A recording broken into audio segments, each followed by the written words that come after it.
living in dreams of my childhood, back in the long, long ago. The little white church in the wildwood, that's where I'm longing to go.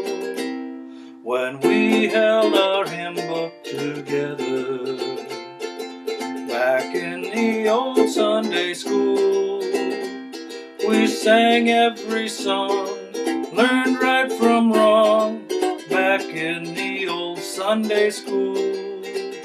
I remember the time your hand clasped in mine, learning the sweet golden rule.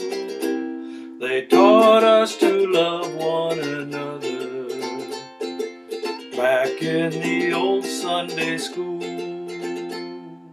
You were so sweet when we met, dear, always so faithful and true.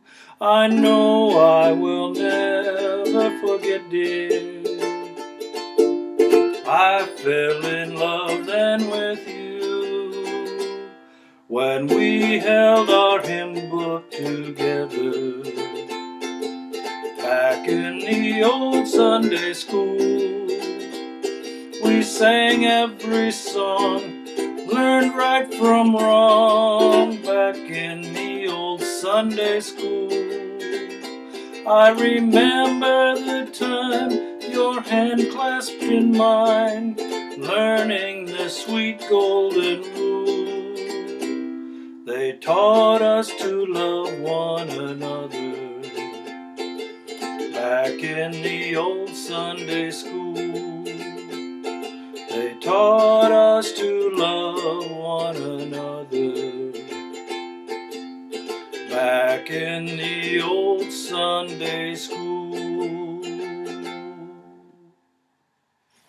This is a fun old song. It's from 1932, and there's really not anything too difficult here. I'll get my cheat sheet that I propped up there underneath the laptop computer, and I'll explain a couple things about chords, but there's not going to be a big tutorial on this song because it's not a tough one to play.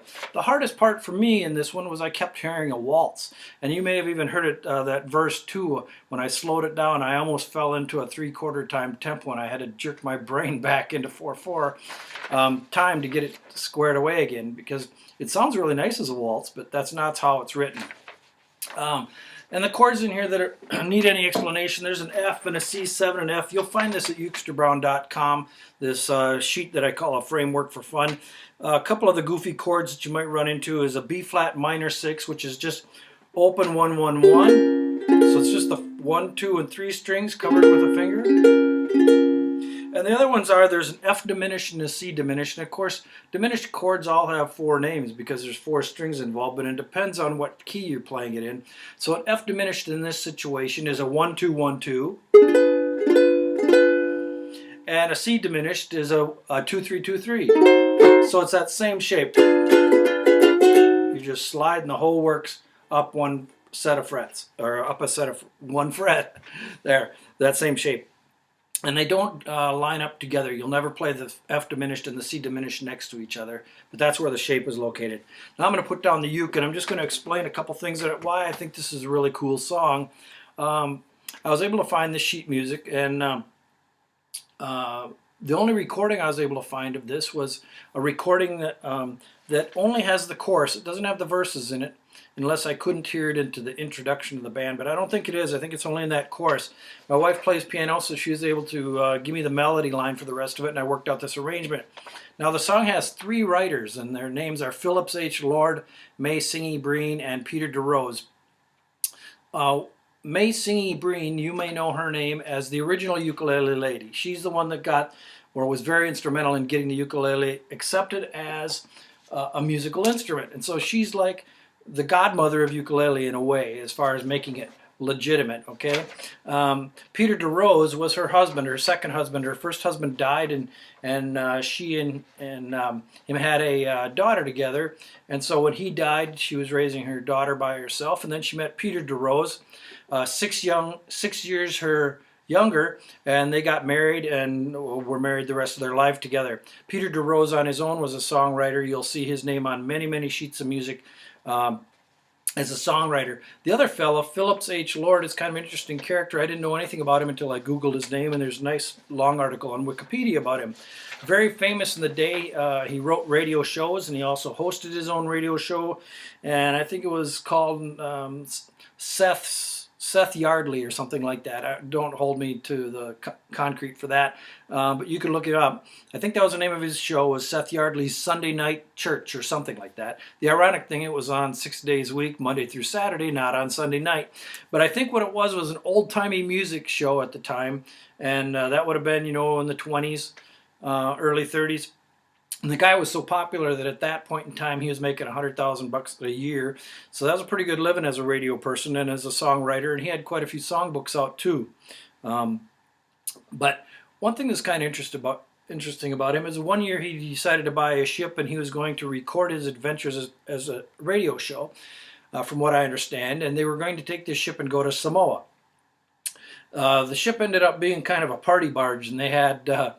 it got him into trouble that way, but it also ran into some troubles with the ship, and it got heavily damaged. And later on, someone bought the ship and fixed it up well enough to sail it to Hawaii, where it ended up getting used in a few movies. One of which is, and I'm a John Wayne fan, but one of which is the movie Wake of the Red Witch, which John Wayne was in, I think, in 1948 or something like that. So I think that's kind of an interesting tie-in, at least for my trivia. So this song is pretty cool. Like I say, it's 1932. Maybe perhaps this old-timey music or this old gospel and hymn music was kind of a reaction to the 20s. The 20s was this flapper era, openness with booze and sexuality and all the rest of that. And what happened in 1929 was it stuck a stick in the spokes and kind of knocked a lot of that off the, threw them off the bike. And so there might have been, after a whole lot of people lost their shirt, a realignment of values and yearned kind of for the good old days, as many of us do, yearn for that good old day that never really truly existed. But in our memories, we hope it did. And so this back in the old Sunday school, we can imagine people going to Sunday school. I went to Sunday school, and in this couple in the song, it actually becomes a love story because they met in Sunday school and learned the golden rule, which is all about loving your neighbor as yourself, right? And this singer of this song, whether it's a man or a lady, met their partner in Sunday school and learned more than the golden rule. They actually learned how to love each other. And so it's a neat old song. And 1932, again, you can get this song sheet here at UkesterBrown.com, and it's a framework for fun. So if you liked the song, go to UkesterBrown.com, get this framework for fun called Back in the Old Sunday School, and have a great day and have fun with the song.